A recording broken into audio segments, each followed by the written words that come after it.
Welcome to Truth for Our Time with your host, Tamara Scott. And good day. Thanks for joining us. I am Tamara Scott. So glad you could tune in with us on this Wednesday. You're watching from Webcast One Live Studios. We thank Webcast One Live. We thank J. Michael McCoy for help making this possible for us to be on air with you.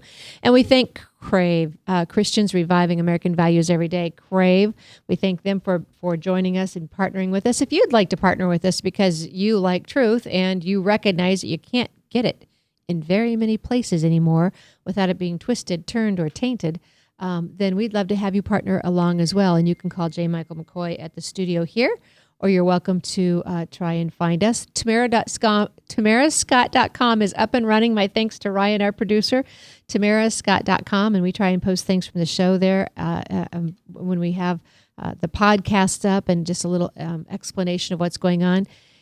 Also, Truth for Our Time has a Facebook page, and you can follow us on Twitter. So on today's Facebook page, I already have Dr. David Noebel, the announcement up there.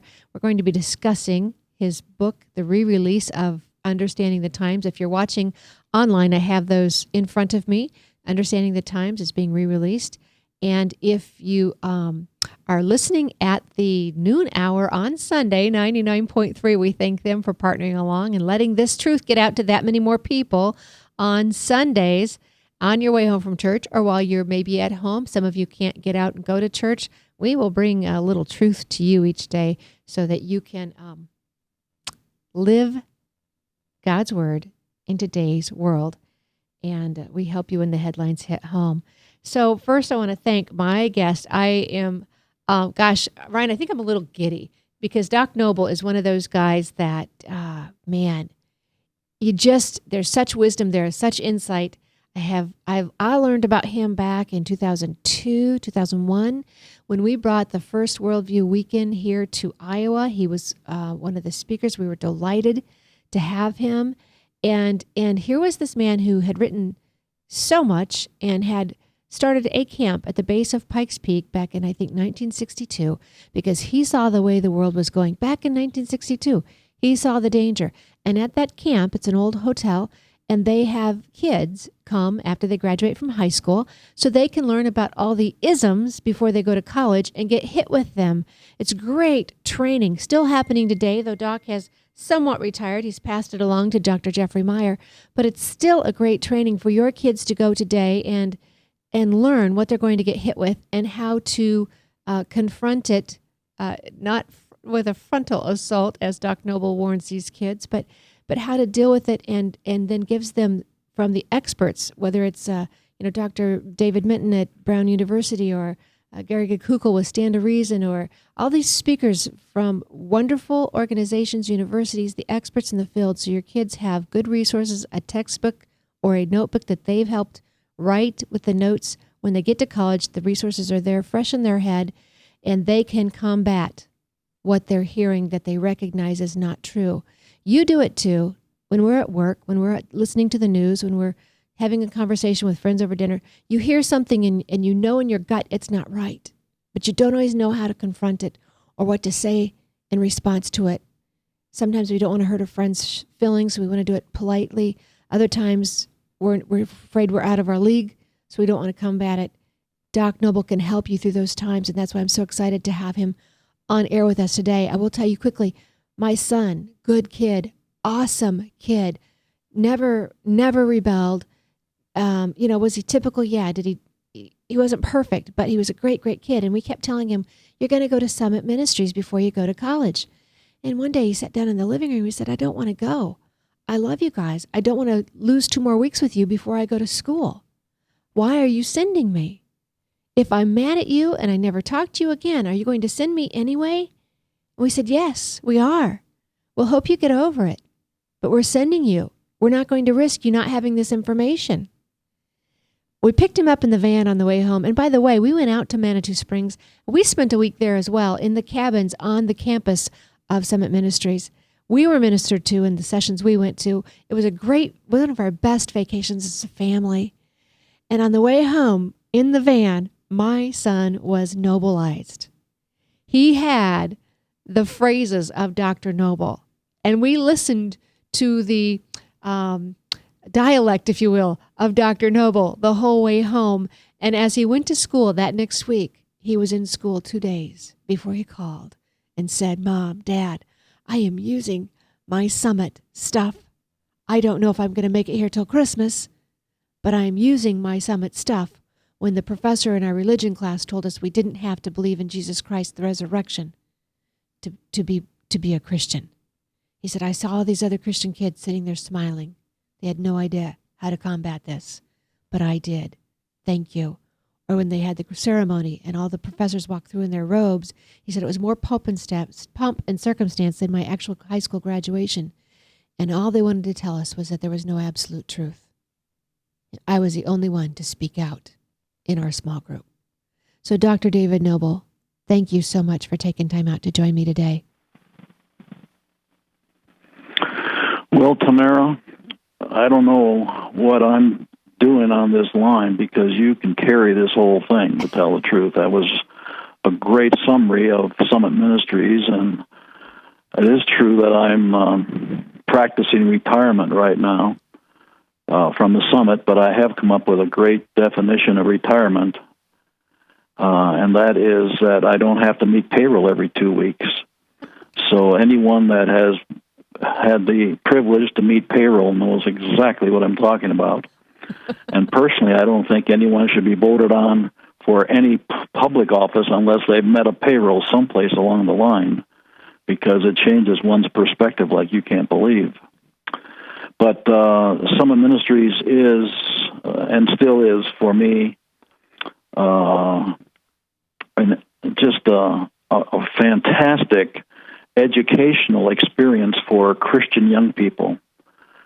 And this summer, for example, and I've been now away from the Summit for 3 or 4 years, I guess. I just go once.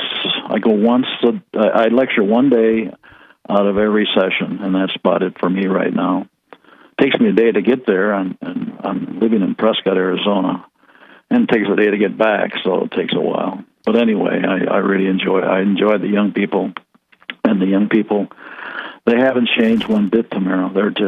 These kids are really something.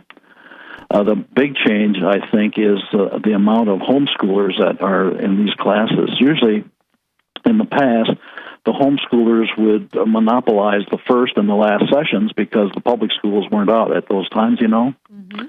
But now, here we are in session 4, 5, and 6. I finished those already. In fact, I only have one more to go this year. But I would say over 50% of the students are homeschoolers right now. And the truth is that's going to continue to increase.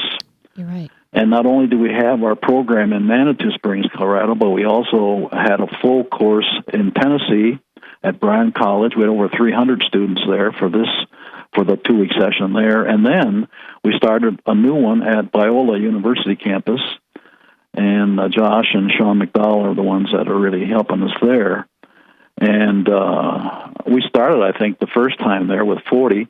This year we had nearly 160 students, and that'll just continue to grow, too, as the word gets out that these 2 weeks are very, very important in the life of these young people before they step foot on any campus. And when I say any campus, I'm not just talking about the University of Iowa or Minnesota or Wisconsin. I'm talking about our Christian schools as well.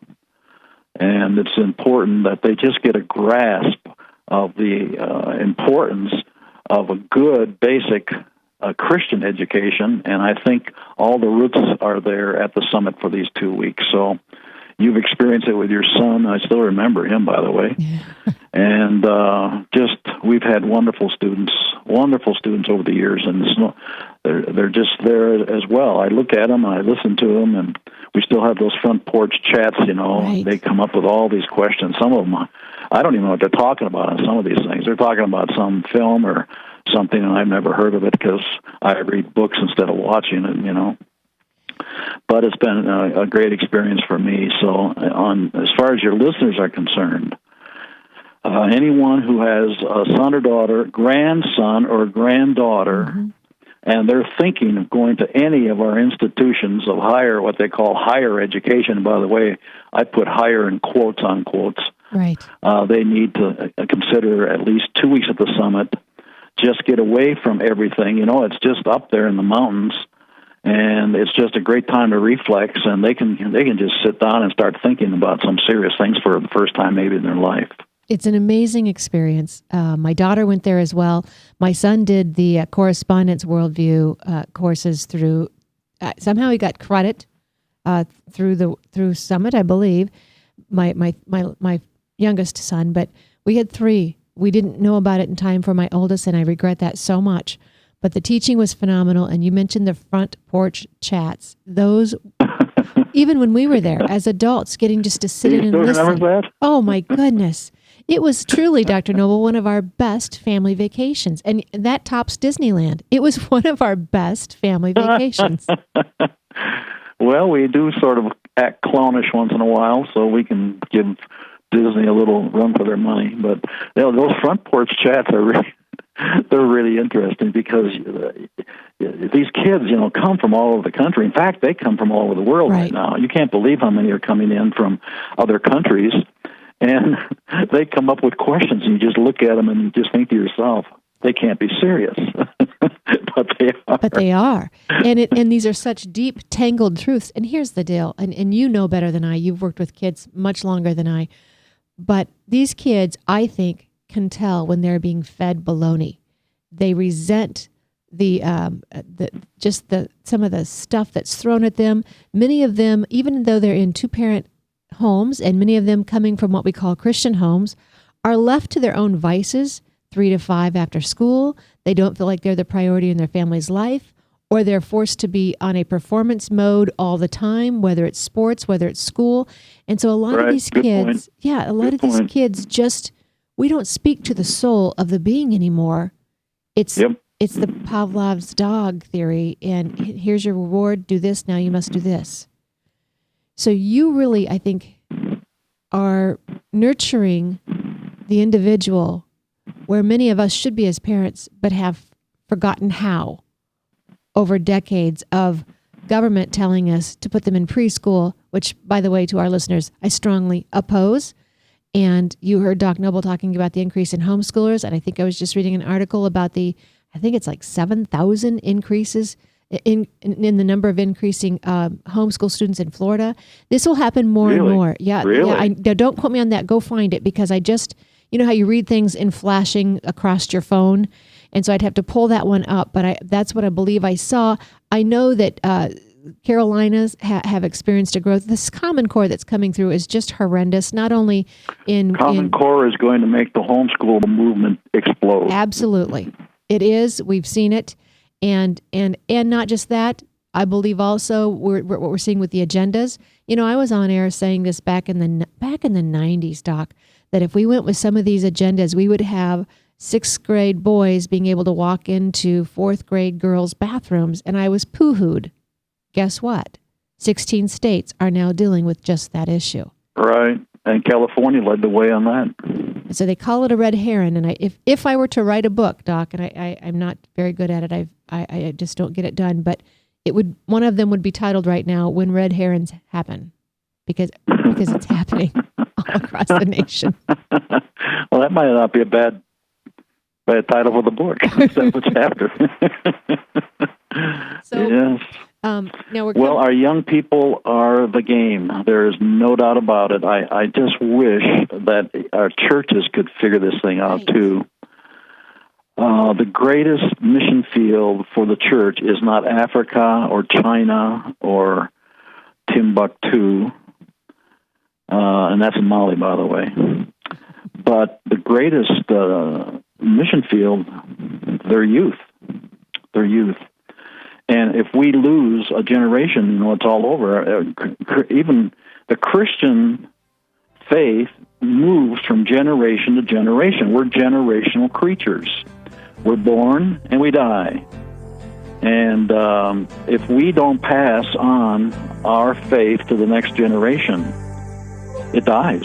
There's no doubt about it. We'll be right back. And right now, some of our youth groups, Doc, we got to go to our break. We can talk about it on the air. We'll be right back. From the RE/MAX Real Estate Concept Studios, this is Webcast One Live.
Credit cards are like grandkids. They love you, sometimes get out of control, and it's fun to get a new one. Who can stop them from piling on? Hi, I'm Tom Coates with Consumer Credit of Des Moines. At the end of the day, you can give these grandkids back, but you're stuck paying off bad credit card debt. We can help you put the fun back into using credit cards responsibly. Right, kids? Yeah! If you need help getting credit cards off your back, call Consumer Credit of Des Moines.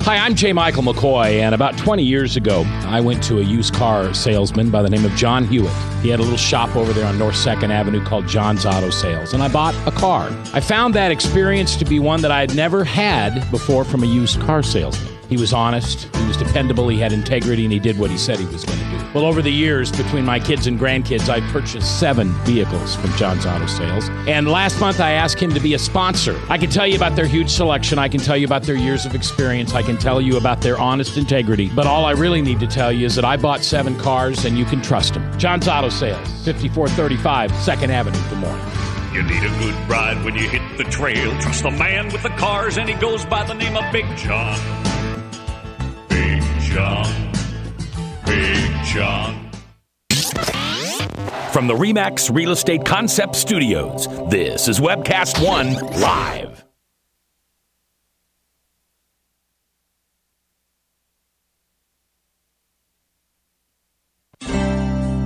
Welcome back to Truth for Our Time with your host, Tamara Scott. And thanks for staying tuned. I have online with us Dr. David Noebel, Noebel.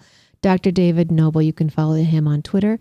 You can find his books. Mind Siege was the book that really put it in perspective for my husband. He started reading it one night about 8 o'clock and did not put it down, did not go to sleep until he was done reading it. Then the other book we're talking about today is Understanding the Times. And it just somewhat takes us through all those things we're dealing with. Doc, we have so much coming at us today. Parents are weary. We have bills to meet, schedules to keep.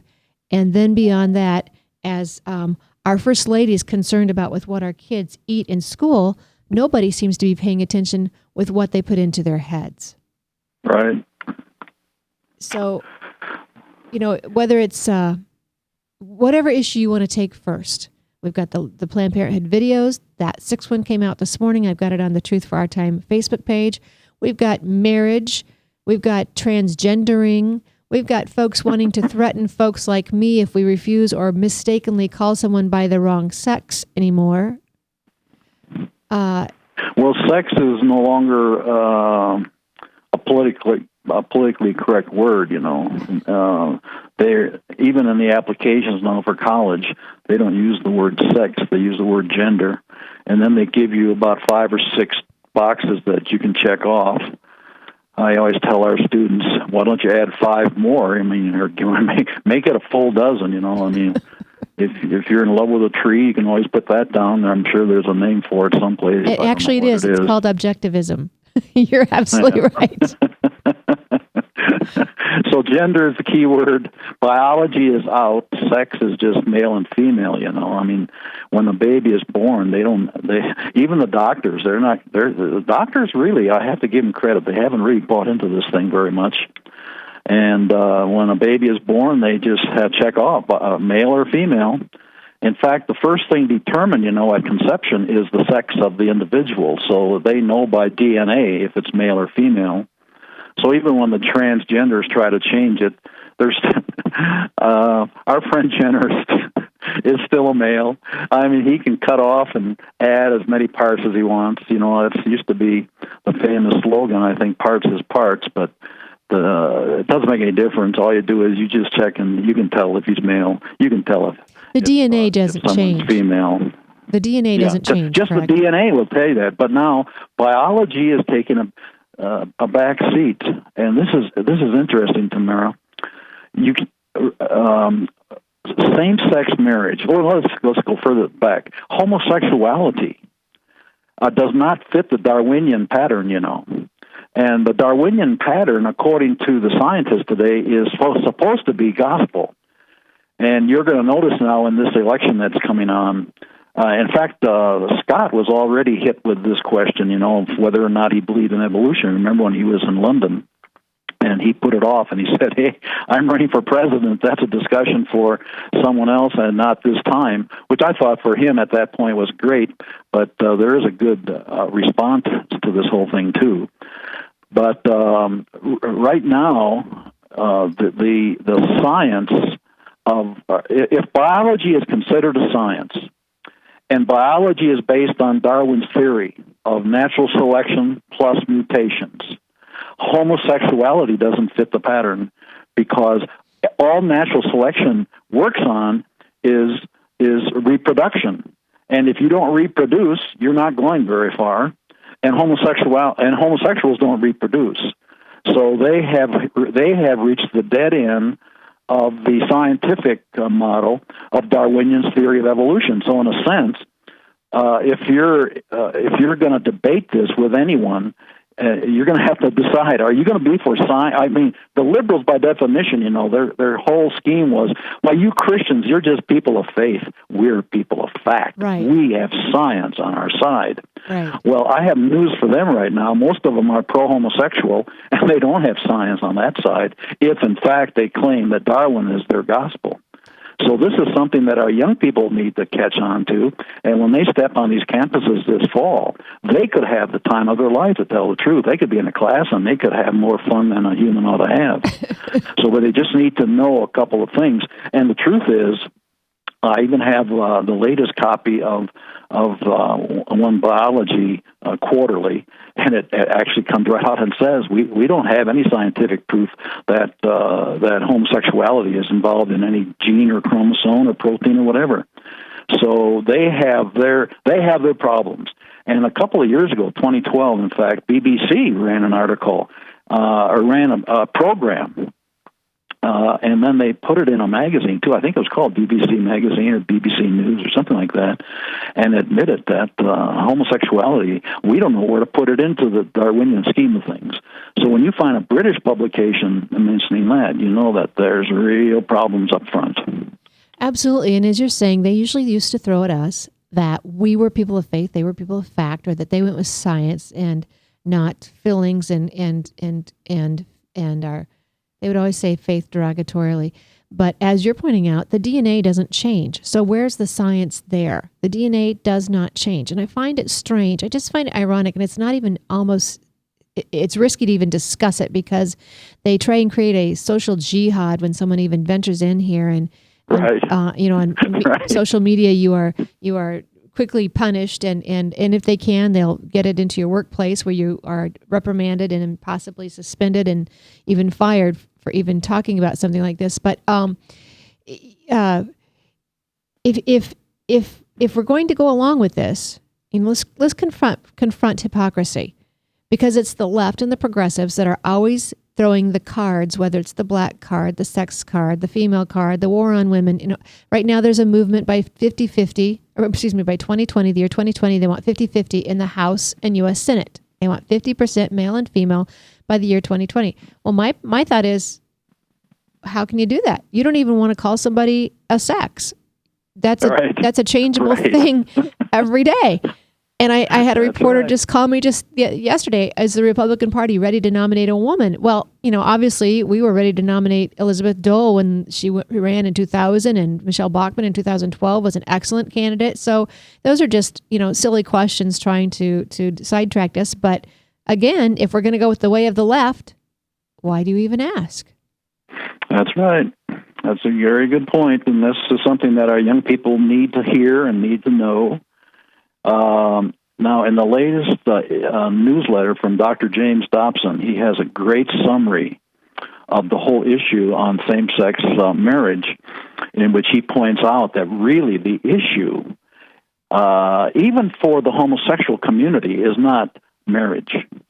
And let me say something up front, because this will be the most controversial, and if you're going to have to delete anything from the broadcast, this will probably be it. But the LGBTQ family is supposed to represent the homosexual family, which is no more than 2 to 3% of the total population of this country, by the way. Right. And yet, the queer part of that denominator, I don't know of any Qs that really are for same-sex marriage, because they don't believe one-to-one. They don't want one male and one male, or one female and one female in any kind of reunion, because these guys are much more into many partners. They're into, in just a brief period of time, one homosexual could have 10, 15, 20 partners. And they don't want to be tied down to any marriage where it's one-to-one and you got to be faithful to one. They say this doesn't work. Well, that Q part of the family is a huge part of the family.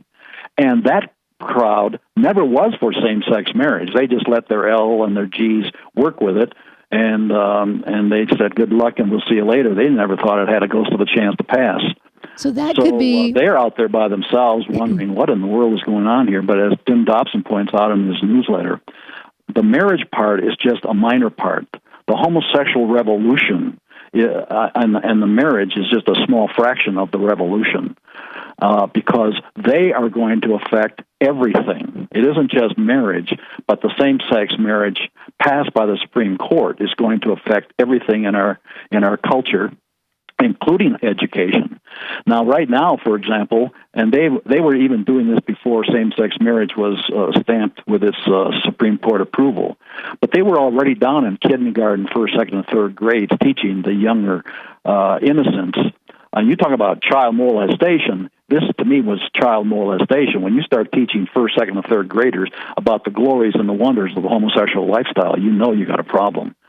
And this is our public education. In fact, the Obama administration put a flaming homosexual in charge of a great portion of our public education until he just got too much for him. His name was Jennings. They got too much for him, and they had to get rid of him. But look, this is very serious stuff. And whoever's listening to us right now needs to read the Dobson newsletter for this month and see where he's talking about how it's going to affect our law, it's going to affect our Christian schools, it's going to affect our home schools, it's going to affect our colleges and universities.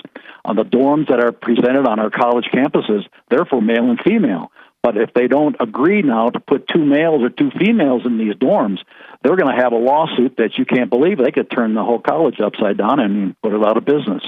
So he said these things are all on the horizon. They're coming on. The game plan is already made. Everyone thinks that because they won the same-sex marriage debate that it's all over. No.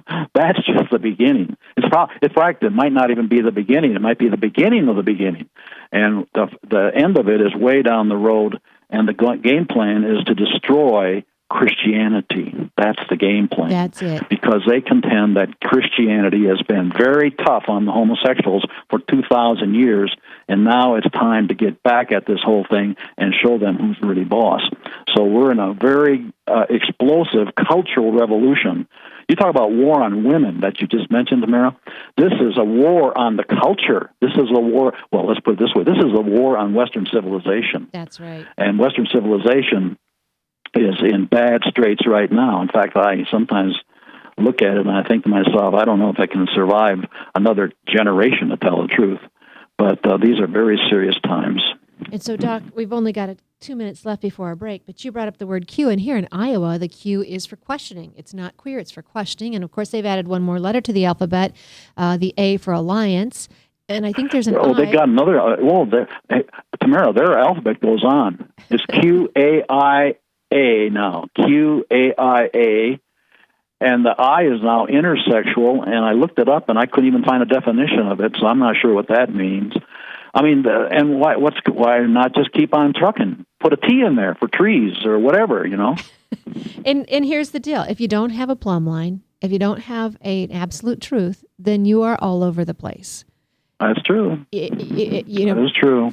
If you're out there camping somewhere and you go to tie your tent down, you know what happens when you don't tie it down. It's all over when the wind blows, and that's exactly what we're seeing in our political movements, in our movements in general, in the schools. So, Doc, you mentioned the word flaming homosexual. That's going to be a lightning rod. Here's what I don't understand. I'm just going to ask a question. For all those haters out there, I'm asking the question. And we got to go to break here in just a few seconds, so you can think about it over break. If homosexuality is something to be celebrated by the left, by Hollywood, then why does it need all of these protections?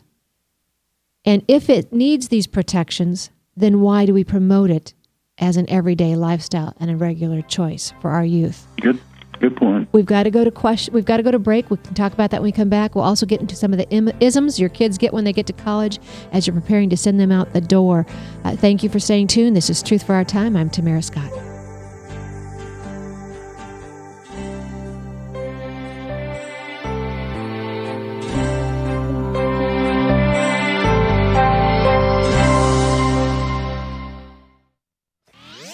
From the RE/MAX Real Estate Concept Studios, this is Webcast One Live. I'm Brian Leach, owner of Service Legends, and my position is Chief Talent Officer. I'm Nicholas Wonderscheid. I am Bernie Hobbs. And I'm the Service Manager. Marketing Director and Client Relations Manager. Everything that we do is about ensuring that we exceed your expectations. Our clients are important to us. 100% satisfaction. We're not just focused on heating and cooling. That's the easiest part of our job, actually, is fixing furnaces and air conditioners. Everyone that we come in touch with, we want to improve lives. Bottom line is, we've got our installation guarantees, 25% energy savings guarantee, comfort guarantee, temperature selection guarantee, property protection guarantee. 100% satisfaction guaranteed, fixed rate or it's free. All of those guarantees are backed up with a 100% money-back guarantee to hold ourselves accountable to making sure that you get what you're after. Just fixing the problem today. If they have another problem 5 days down the road, it's still fixed rate or it's free. We use what's called straightforward pricing. Our technicians are going to give you an exact to-the-penny price on what it's going to take before they move forward with any repair. That way you know what to expect. It's the same price every day. No surprises. If you get off work at 5 o'clock in the afternoon, you come home, you realize that, my furnace is broken. Now you need to call somebody out that night. You shouldn't have to pay more for that. We're guaranteeing service 24/7. We run afternoons, evenings, nights, weekends. We're staffed to work that. Phone rings at 3 in the morning. You'll get one of our representatives answering the phone every time. We're not sending you out to Timbuktu in some call center. It's our Service Legend team members, our mission control team. I'll take a call anytime. And then they answer the phones the same way during the day as they do at night. It's a great day at your service company. How can we make you smile? That's the only way to provide true 24-hour service. When you're able to let somebody actually live in their home safely when they weren't able to do that before, where they don't have to stay up at night and worry about, is the heat going to come back on? Are we going to freeze the pipes? Is the baby in the room next door going to be sick because they got too cold? When you're able to help somebody overcome challenges like that, that's impacting a life. That makes a difference. I get goosebumps thinking about it. I love the team. I love the people that I work with. We have fun, but we work hard. I call them my ambassadors of legendary service. If you could just envision what that is, that's who we're sending to your home. They literally will call in, pick up the phone and call and say, hey, I want to talk to your manager. And I get on the phone, they're like, that technician that was at my house was the greatest technician ever. That's cool to me. We want to brighten people's days. Every person that we have going into the house has gone through an extensive background check. Drug testing. We have a very thorough interview process that 1 out of 140 people make it through. If we promise you something, that's what you're going to get, no matter what. We're here when you need us to protect the safety and comfort of your family. if you're not happy, we're going to make it right. If we're willing to put 100% money back guarantee on what we do, what type of work do you think we do? Give us a call. We're there for you 24/7, 365 days a year. Enough said.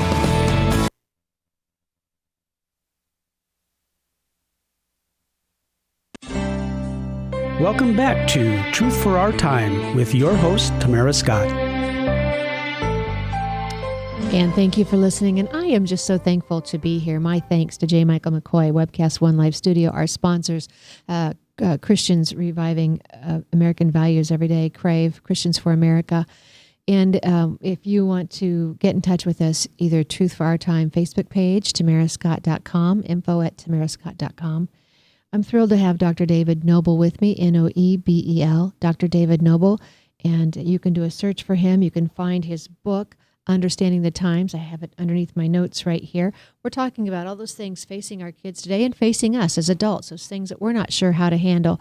And I just asked him a question before we went off air. You know, if homosexuality is truly just something that happens, and then why, do we have to recruit it in our kindergarten through college level educational system? And if it's just an everyday thing, why does it need all these special protections in the civil rights? So, you know, either it is good or let's understand what it's not. Doc, when parents drop their kids off to school, it is such an emotional event in itself, leaving them there, new surroundings for them.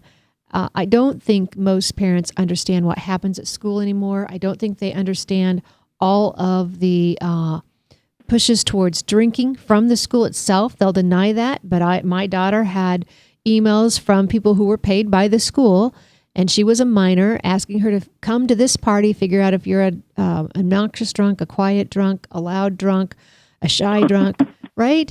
And at her first night, we dropped her off. First night. And I'm usually pretty perceptive, but man, I think I was trying to suppress my feelings that day and just kind of get through all of the, be brave. And her dad said, I'm not leaving. There is something going on with this roommate. I am not leaving. Well, before the day ended, we figured out that her roommate was planning on having her boyfriend come spend the night that night in the same room with my daughter. My daughter I was so proud of her, Doc. She had just come home from Summit. She was so calm. They didn't want to hear from parents. We had to be quiet. She was so calm when this was a discussion we had to have. Security was there because this was her roommate's room too, and she had the right to do what she wanted to do. Not until it was said, if I see someone staring in the window at me, should I call security? Absolutely. Then how much more when he's in my room and a stranger and he's staring at me in my nightclothes? How do you expect me to feel safe, and what is your liability?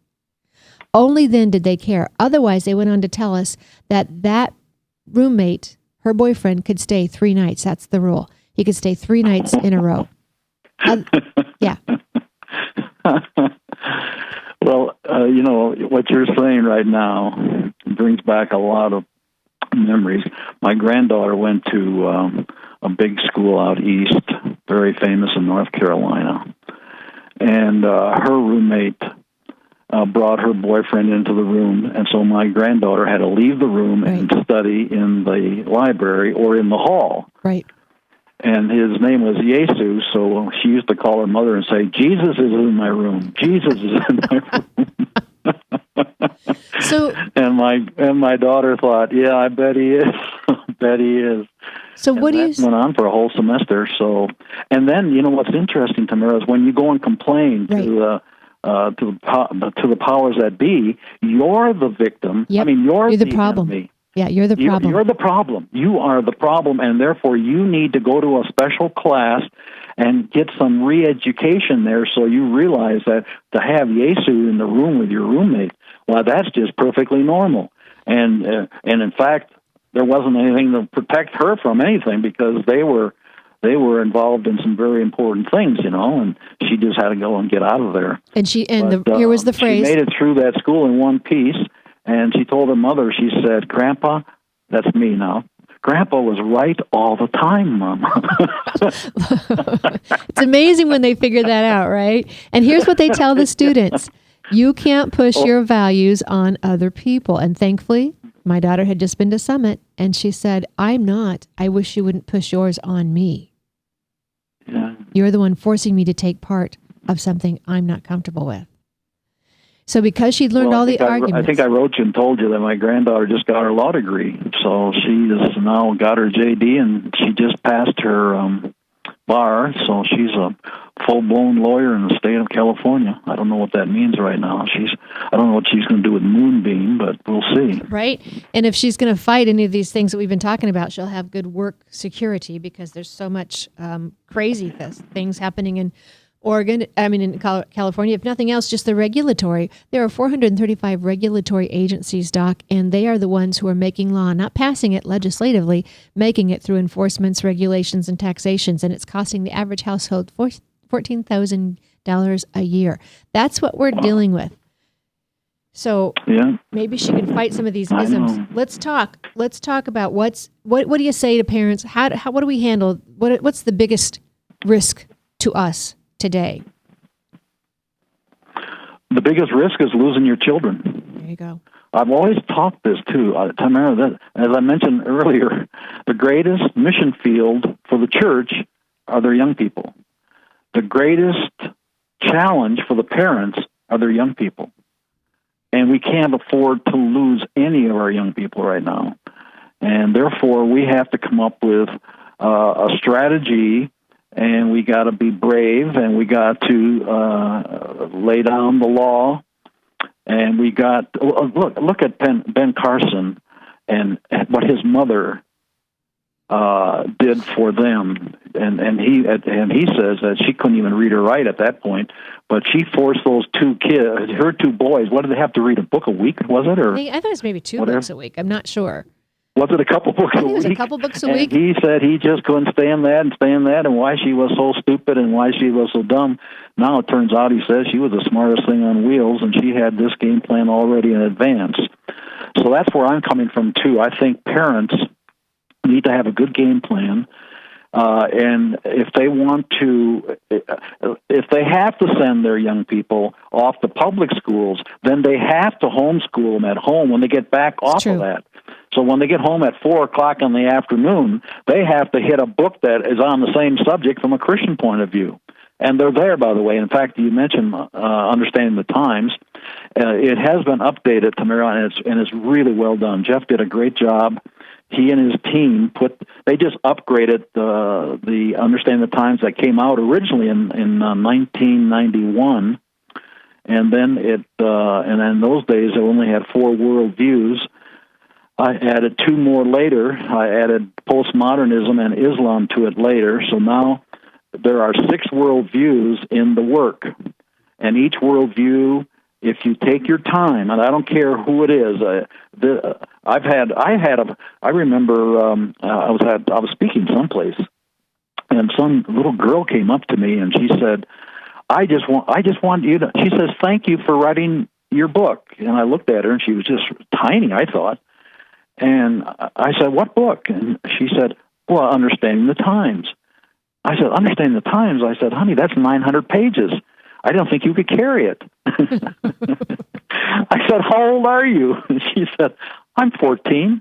I said, you're 14 and you read the book? She said, I read every page. Wow. I said, you read every page? Did you understand it?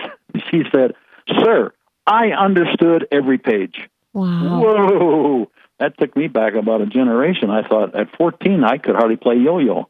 And here she's going through a 900-page book at 14 years of age. So we're undercutting our own young people. Yes. Sometimes we just misjudge them. They are capable of tons more than we even think possible.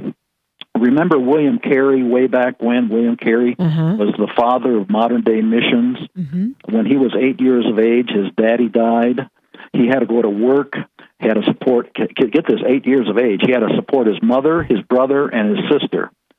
And while he was making shoes for a living at 8 years of age, he started to learn all the European languages. When he was 14, Tamara, he could read, write, and speak fluently all the European languages. And when he became a missionary and went to India as a missionary, he learned 40 more languages over there. So we're talking generations ago, and we're supposed to be the brightest generation on God's green earth right now, right? You hear, well, our generation, our kids, they're the brightest, they're this, that. We'll be right back, I'll tell you what, Doc. We got to go to break. Save it. We'll be right back. From the RE/MAX Real Estate Concept Studios, this is Webcast One Live. Credit cards are like grandkids. They love you, sometimes get out of control, and it's fun to get a new one. Who can stop them from piling on? Hi, I'm Tom Coates with Consumer Credit of Des Moines. At the end of the day, you can return the grandkids, but you're stuck paying off bad credit card debt. We'll help you put the fun back into using credit cards responsibly. Right, kids? Yeah! If you need help getting credit cards off your back, call Consumer Credit of Des Moines.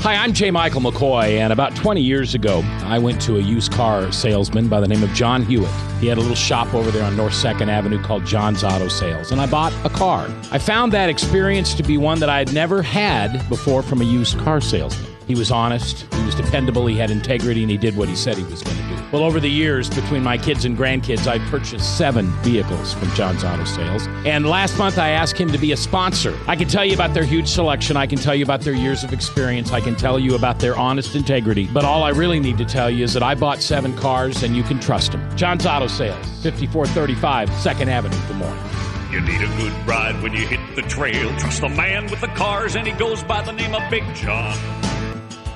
Big John. Big John. From the RE/MAX Real Estate Concept Studios, this is Webcast One Live.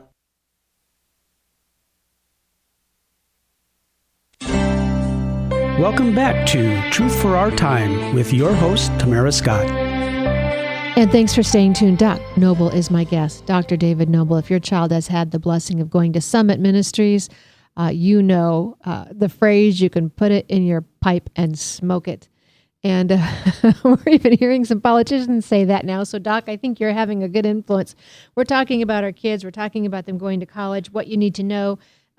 Doc, one of the best pieces of advice you gave us was to have our kids call us every day, to talk to them every day, to not lose contact with them. When the kids go to school, they have these orientation classes. And what most parents don't know is often those orientation classes are to separate those values that you would raise them to have, to make them feel like they would be strange if they still believed what mom and dad believed or that they needed mom and dad in any way. And Doc, you were talking about William Carey, and it's not just William Carey. Trumbull, one of our founding fathers, I think read the Bible through by the time he was 4. He had won a contest in Greek, I think, or Hebrew against his own pastor, I believe, and studied and was able to enter college, was it 12 years old? But they waited till his friends could go at 14. He had passed the entrance exam. He became ambassador to Russia when he was 14. So it's not, you're absolutely right. We are undercutting our kids. It was explained to me that the term teenager didn't come around until the early 1900s or late 1800s. And that was almost a term of rebellion. And since that time, we have seen, we have totally ruined what kids could do and how they could be productive. You're talking about William Carey have a job when he was 8. My parents got married young. They had 2 kids. They had a home. They were productive members of a community by the time they were 20. Now kids are in 26 on their parents' insurance living in the basement. It's not that kids, and they tell us kids grow up so much more quickly today. We have to teach this in kindergarten because kids grow up so much more quickly today. No, they don't. They're just more sophisticated in sin. That's all it is. Good point. So yeah, that is really something. We've undercut so much, and I don't know. I just finished.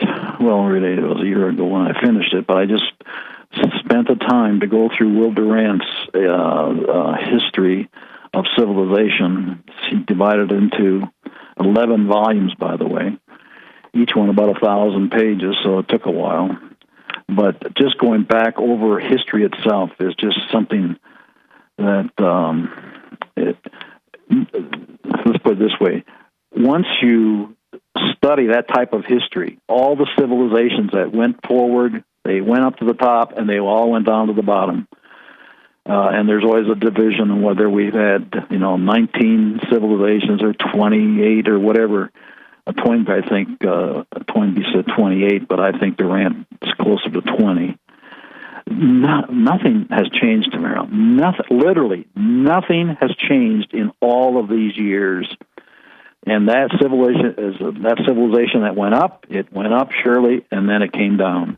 It went up and down, and now we're in Western civilization, and we're on the downward side, and therefore it's very important, because when civilizations crash, that doesn't mean the end of anything. St. Augustine was there when Rome fell, and St. Augustine realized, hey, Rome fell. He was there when it was sacked in 410, and then it went totally under in 30, 40, 50 years later. But he was already instructing his people, look, we have to have a firm foundation, and we're not going to, just because Rome fell doesn't mean that we're falling. And I have the same attitude now. When Western civilization falls, Christians should be at the very bottom. In fact, they might be the only ones who know how to read and write, to tell the truth, because right now our kids can't read or write, or they can't think, they can hardly do math, and with Common Core, they can't do math because the parents don't even understand it. So we have to be wise as serpents. Here's what we have to be: harmless as doves, but wise as serpents. And remember that the game plan is for our youth. They think if you're over 30, you're already senile and feet in concrete. So we have to take charge, and we have to watch our own young people. We're responsible for our families, and make this generational thing, and make it a civilization thing as well, and a Christian thing for sure. You're absolutely right, and of course, I'm involved in politics, and we need to be active in politics. That is our stewardship as Christians. God gave us this wonderful system, the best system in the world, but it even is imperfect because humans are involved, and we need to be involved. But DC will never save us. Government should not be our God. And you're right, Doc. No matter what type of government we are under, we always have the ability to live as Christians. And we know where the Spirit of the Lord is, there is liberty. That's Corinthians. And you talked about civilizations falling. That's scriptural. I believe it says Ecclesiastes, whatever. There's nothing new under the sun. But I'm going to read what you wrote to me in my Understanding the Times book, Zephaniah 2, 8 through 10. Do you know it, or do you want me to read it? I'll read it. Which one did you mention there? I just missed that. Zephaniah 2, 8 through 10. I've heard the insults of Moab, the taunts of the Ammonites, who insulted my people and made threats against their land. Therefore, as surely as I live, declares the Lord, God Almighty of Israel, surely Moab will become like Sodom, the Ammonites like Gomorrah, a place of weeds and salt pits, of wasteland forever. The remnant of my people will plunder them. The survivors of my nation will inherit their land. This is what they will get in return for their pride, for insulting and mocking the people of the Lord Almighty. That's our hope, isn't it, Doc? And we're right now slouching towards Sodom and Gomorrah. That's where we are right now. In fact, one of the judges, who was that, wrote the book Slouching Toward Gomorrah. That was 10, 12 years ago, I think. But now we're even closer. In fact, I used to argue we're not just slouching, we're in downtown part. Oh, right. So we have our work cut out for us. We absolutely do. And now I have just a couple minutes left, and I've got to make a couple of announcements for our listeners on this Iran deal. I don't know if you've been paying attention to that, Doc, but if there's a 7-minute video, I have it on Truth for Our Time Facebook page. You need to watch it. Senator Cotton Q&A with Secretary of State Kerry, where the Secretary of State admits he cannot confirm anyone in the department has read those side agreements of this Iran deal. Cannot confirm anyone has read it. Anyone who would be on the behalf of the United States has read it. The Ayatollahs have read it, and he trusts the UN, and he trusts the IAEA. So, folks, here's the phone number, 202-224-3121, 202-224-3121. Put it in your phone. Keep it all the time. It's the Capitol switchboard. You can call it to reach anyone. Tell them to vote this deal down. Doc, we're out of time. Thank you so much for joining me today. Thank you so much for what you've done in raising all these kids. We've got to run, but I've got one more minute. Doc, You got 30 Yes. seconds. What would you like to say to folks on the way out? Well, I don't know. You've said plenty today that it's all good. And, we just have to bear each other's burdens. And we have to continue to stand fast and firm. Got to have both feet on the ground. We have to use our minds that the Lord has given us. We have to have our souls nourished by the Word of God. So there are just a lot of things that we can do as individuals, but we have to, above all, protect our youth. That's absolutely correct. And to know what best to say to your youth, try reading your Bible yourself. God will reveal things to you. It tells you in Jeremiah, I'll reveal what you do not know. And boy, do we need that help when we're dealing with our youth. For resources, Understanding the Times, I'm holding it up for those of you who are watching on Webcast One Live. And tell your friends to listen to the show on 99.3 on noon Sundays. Thank you so much for being with us. It is time to take back our culture by keeping our kids. And you're responsible in that. It's up to you. Be encouraged. Never be complacent.